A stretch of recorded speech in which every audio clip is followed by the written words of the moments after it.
Hello peoples, it is I, PotatoPikachu, and today's video will be a bit different from the rest. I've been thinking about how much CSGO has grown over the years, from the player base to the price of skins. It's insane to think that virtual items could cost an upwards of tens of thousands of dollars nowadays. And a thought came into my mind about what would CSGO look like if we never had a competitive scene? What if there were no CSGO tournaments happening for the game? Every other aspect of CSGO would stay the same, like we would still have cases, regular matchmaking, community servers, and all that stuff, but the one thing we wouldn't have would be CS tournaments. How would that affect the current landscape for Counter-Strike Global Offensive?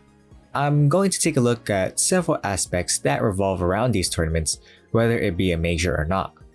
But before we get a bit deeper, if you do enjoy this video, I would appreciate it if you like and subscribe. It's free and it really helps me out. Also, follow the Twitter and Discord if you want to talk. Links will be in the description down below. So, without further ado, let's get right into the video. I would first like to talk about what a tournament provides for the game itself. What do these CS tourneys provide for the game, and why should anyone watch it when we can just play the game itself? I don't want to speak for any of you guys watching this video, but for me personally, I find these tournaments to be very entertaining, and it gives me a different perspective from players that are at the top of the game. When you watch these competitive games, you can see the rationale that the players have when they make certain plays, and you can understand why they are at the top of the game, whereas a person like myself will probably never be at that level. The skill and thinking that these players have are at another level, and for people who are watching, it can serve as motivation to maybe practice playing a game to someday reach a level like the players we see are on our screens.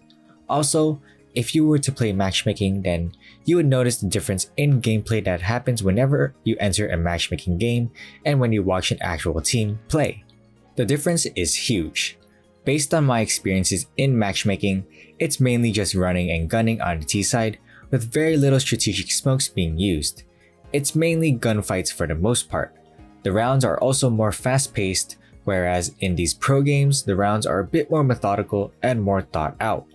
It makes sense in matchmaking where you play with 4 other randoms for the most part, so you can't expect to have the same level of coordination as a team. But that is where these competitive tournaments shine.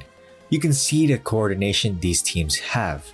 It's fun to watch teams with amazing players duke it out in a series as their teamwork, aim, and skill all make it the more entertaining and exciting to see. There are players with sick aim and clutch ability that is just so fun to watch. The next aspect of a pro CS tourney is viewership.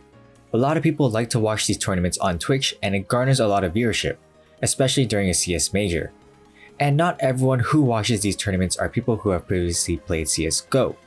There will always be newer viewers tuning in to see the games, and what better way to get an introduction to the game than a big tournament. It provides a lot of exposure to the game, as you can see the gameplay and teamwork that can happen when you play CSGO. When there is exposure to the game itself, more and more interest will pile up, causing the game to have a constant influx of players constantly interacting within the game, keeping it alive, and a game that has a lot of players actively playing is always a good thing for the longevity of it. The viewership also ties in with interaction with fans who love certain pro teams and the players who play the games in a large stadium. Well, right now, given the current climate of the world, especially in the US, it's not really possible to interact with large crowds, but years prior it happened. Fan interaction is a byproduct of these pro teams and tournaments being organized. It allows players who enjoy the game and certain teams to watch the games live in the stadium where they are playing. It creates a very lively environment similar to real-world sports, and that climate really provides a ton of excitement. And while I never experienced it myself, I heard from a friend who went to an ESL1 New York, and the crowd was just electric throughout the entire time. I'm sure the experience is absolutely different as opposed to watching it at home in front of a screen, but the sentiment is pretty much the same. There will be people who interact with CSGO just for the sake of viewing it, which is perfectly fine. And there will be those people who enjoy watching the games as well as playing the game itself. Playing the game can get a little mundane sometimes or a bit aggravating, and if you want to scratch that CS craving itch, but not play the game itself, then watching is a great idea. The last thing I would like to mention are the CSGO majors. These major tournaments are the culmination of everything I talked about so far in this video. Generally, all the top teams attend the majors with the best players in the world. There is a huge crowd cheering on the teams, and viewership is always some of the biggest and highest of the tournaments in the circuit. But another important thing the major provides are tournament stickers. Everyone who plays CSGO knows these stickers and just how crazy they have become over the years. Older tournament stickers are crazy expensive because of how good they look on crafts, and people have become more and more invested in these stickers as well. I talked about so many good points that these tournaments provide for CSGO, but I feel that the stickers that the majors provide are one of the most important for the average investor. Sticker investing has become very popular as of late, with the major tournament stickers being the most prevalent. But that is for the investors. The majority of people playing the game probably don't care much about investing and only care about watching the games for the enjoyment.